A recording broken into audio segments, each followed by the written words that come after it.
beauté, je suis très contente de vous retrouver aujourd'hui. On se retrouve pour une vidéo dyslexie. C'est pas que j'avais pas l'envie, mais c'est juste que j'ai vraiment envie de sentir que j'ai envie de vous faire une vidéo pour pouvoir la faire, parce que c'est vraiment des vidéos où je parle avec le cœur de mon expérience et tout ça. Cette vidéo est un peu spéciale parce que je vais vous parler de... c'est pas une vidéo pour les dyslexiques, mais c'est pour les personnes qui sont proches des dyslexiques, et c'est comment aider un dyslexique. Je vais vous expliquer un peu comment mes parents ils ont fait, comment on m'a soutenu, comment ça a fait, quelles a été les conséquences pour moi, et voilà. Donc si cette vidéo vous intéresse, je vous laisse avec la suite. Si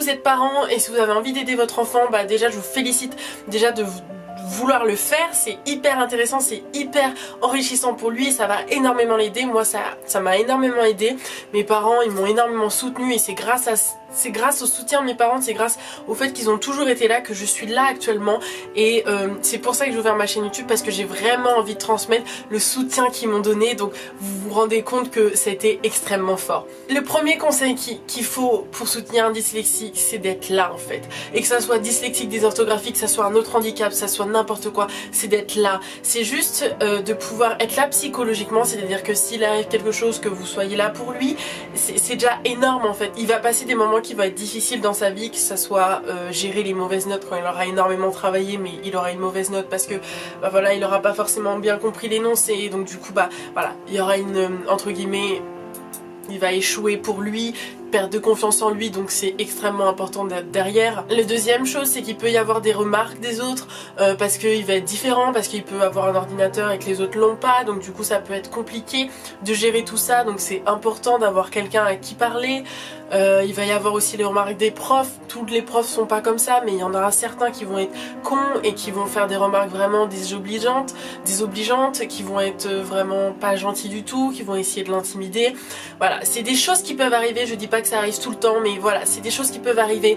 Donc juste être là, juste l'écouter et juste le soutenir psychologiquement et moralement, c'est déjà une aide qui est énorme, mais vous imaginez même pas le cadeau que vous pouvez lui faire de faire ça. Après, le deuxième conseil que je peux vous donner, c'est de faire un peu tampon avec les profs, c'est-à-dire que ça peut être hyper intéressant, et c'est très important de s'il a un problème avec un prof, c'est-à-dire que s'il y a un prof qui ne comprend pas, parce qu'il y a pas mal de profs qui ne comprennent pas ce que c'est la dyslexie, ou tout simplement qui veulent pas comprendre, et bah c'est pas mal de faire la tierce personne, un peu un tampon entre le prof et l'élève et votre enfant. C'est très important de faire ça, parce que comme ça votre enfant il pourra dire ce qu'il pense du prof, et vous pourrez bah voilà, expliquer avec des mots d'adulte, avec une objectivité, et vous pourrez demander des explications et tout ça. C'est plus facile de parler entre adultes que un élève qui peut être énervé, qui peut perdre confiance en lui, qui peut utiliser des mots qu'il faut pas qu'il utilise et tout ça. Donc voilà, c'est intéressant de pouvoir échanger, et de pouvoir échanger entre le prof et votre élève et votre enfant.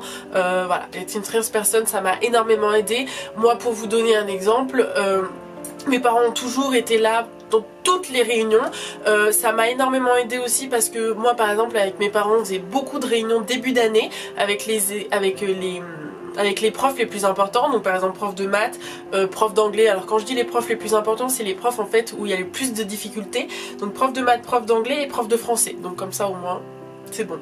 En général le prof d'histoire géo n'y venait pas parce que c'est moi qui expliquais ce que j'avais, mais voilà, c'était vraiment les profs les plus importants, et bien sûr le prof principal et le directeur si c'est possible, et bien sûr l'orthophoniste.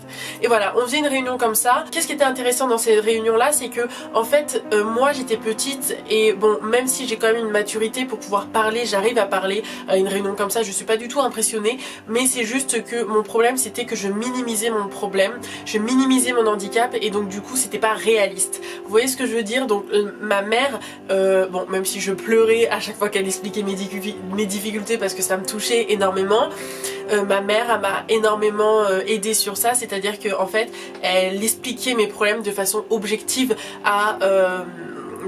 pendant la réunion, elle expliquait ce que j'avais, elle expliquait comment je faisais pour y arriver et tout ça. Et ça m'a énormément aidé parce que bah voilà, des fois on n'a plus les mots, des fois on sait même pas quoi dire, des fois on a juste... Enfin, moi j'avais juste envie de me mettre dans un trou parce que j'avais un peu honte qu'il y ait toute une réunion pour moi. Sauf que ma mère, voilà, elle m'expliquait que c'était normal et tout ça. Donc c'est très important d'avoir une figure parentale pour pouvoir aider psychologiquement. Si je peux vous donner un deuxième exemple qui est totalement différent, c'est que par exemple moi j'ai déjà eu des profs qui ont essayé de m'intimider de quelconque façon pour me faire dire des choses qui n'étaient pas vraies ou pour minimiser ma difficulté ou pour me faire dire que j'étais pas handicapée. J'ai pas voulu m'énerver contre ces profs là, mais j'ai juste demandé à mon père qu'ils viennent. C'était pas du tout pour qu'il y ait une confrontation entre ces deux personnes, mais c'était juste pour dire que mon père est de mon côté et que ce que tu fais là c'est pas cool et que mon père me défend et donc ça fait un peu une figure qui est assez forte alors que vous soyez la mère ou vous soyez le père, mais c'était quand même assez impressionnant comment ça fonctionnait bien, simplement parce que mon père il revenait tout le temps du boulot, donc il était en costard et déjà qu'il impose déjà naturellement, quand il était arrivé devant la personne qui me faisait ça, la personne a direct arrêté et voilà, et je lui ai dit que c'était moi qui parlais, je lui ai dit écoutez, vous arrêtez ce que vous faites parce que ça ne me convient pas, je ne déteste qu'on me parle comme ça et qu'on essaye de me faire dire ce que je n'ai pas dit. Et le prof après est parti et m'a laissé tranquille. Donc voilà, je vous donne deux situations qui sont totalement différentes, mais comment ça peut aider psychologiquement de pas laisser son enfant. C'est vraiment très important de pas laisser son enfant seul s'il y a une difficulté avec un prof, parce que voilà, on reste des élèves et donc du coup des fois on peut ne pas être compris. Bien sûr, disclaimer, je ne parle pas de tous les profs, il y a des profs qui sont géniaux, mais voilà, je vous explique juste les problèmes que j'ai eu avec certains profs. Je sais plus où j'en suis. La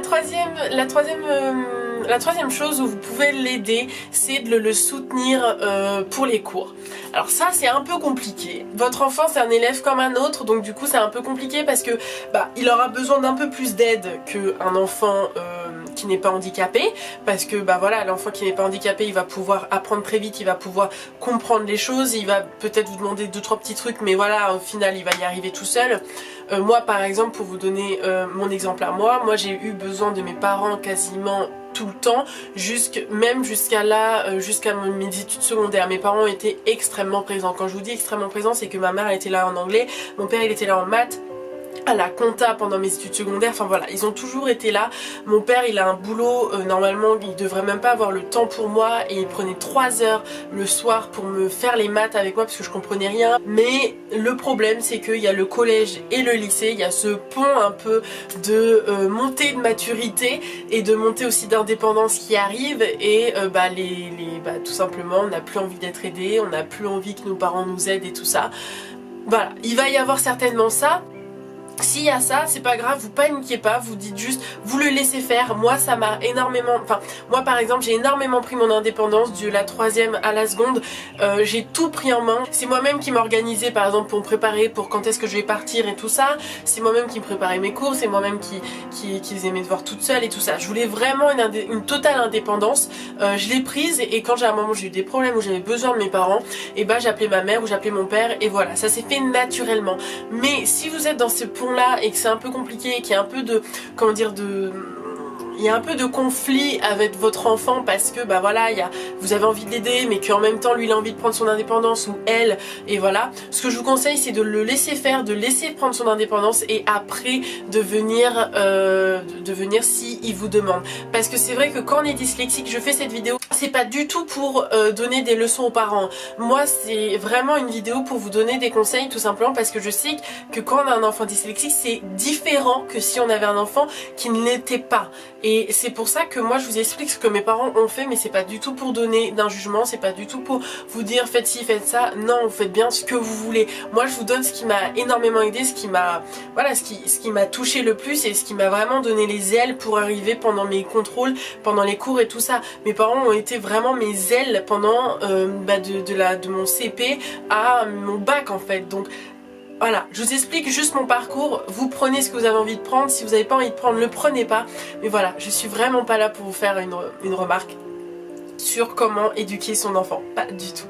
Que voilà, si votre enfant a des signes d'indépendance, parce que c'est normal, parce que qu'on soit dyslexique ou pas, bah, on a aussi envie d'être indépendant, on a aussi envie de réussir tout seul, et c'est très fort d'ailleurs quand, surtout quand on a une difficulté qui touche au cours. Et bah laissez-le faire ses erreurs, laissez-le cheminer, laissez-le prendre de l'indépendance. Après aidez-le comme il vous a demandé et ça ira très bien et vous trouverez votre équilibre. Moi ce que j'ai ressenti énormément quand je suis rentrée en seconde, j'avais besoin de prendre mon envol toute seule, j'avais besoin de me prouver à moi-même que je peux y arriver sans mes parents, et donc du coup c'est pour ça que pendant la seconde j'ai quasiment rien demandé à mes parents parce que j'en avais pas besoin, et voilà. Mais au bout d'un moment, quand j'ai vu que c'était beaucoup trop difficile, que je voyais que j'étais dans l'impasse, que je comprenais pas pourquoi je n'avançais plus, que ce soit en maths ou en anglais ou quoi que ce soit, et bah je demandais à ma mère, mais c'était vraiment au dernier moment. Quand on est au collège ou quoi que ce soit, des fois on demande des aides à nos parents, mais c'est parce que on est fatigué, donc du coup on a besoin d'un soutien. Au lycée on demande de l'aide à nos parents, c'est vraiment parce qu'on n'y arrive pas. Normalement on essaye de le faire tout seul en général pour avoir une indépendance et pour plus trop demander aux parents, parce que le but après c'est on sait très bien qu'au bout d'un moment on va être tout seul, donc voilà. En général c'est un peu la tendance qui se fait, j'essaie pas de faire une généralité, mais j'essaie de vous expliquer un peu ce qui peut être dans notre tête et ce qui peut nous arriver quand on est dans cette période là. Donc voilà, je pense que la vidéo là est quand même assez longue, j'ai essayé de vraiment développer mes points, tout simplement parce que c'est important pour moi de bien vous expliquer le cheminement que moi j'ai fait dans ma tête, les choses qui m'ont vraiment aidé. Moi, je veux pas vous dire que voilà, qu'on fonctionne tous pareil et qu'on est tous comme ça et que ma technique fonctionnera avec tous les enfants, c'est faux. Moi c'est juste les choses qui ont fonctionné, peut-être que ça peut fonctionner pour vous, peut-être que je vous ai peut-être éclairé dans ma façon de faire et ce que mes parents ont fait pour moi. Il y a énormément de points où ma mère m'a énormément aidé, que ce soit ma mère, mon père. Par exemple ma mère elle a créé tout le dossier pour avoir les aides et tout ça. C'est une vidéo qu'il faut absolument que je vous fasse, comment créer un dossier et tout ça, mais moi je m'y connais pas assez, donc c'est pour ça que je veux pas la faire. J'aimerais demander à un professionnel, j'aimerais demander des conseils et tout ça pour vraiment être sûre de pas vous dire de bêtises. Moi sans mes proches j'étais personne, et voilà.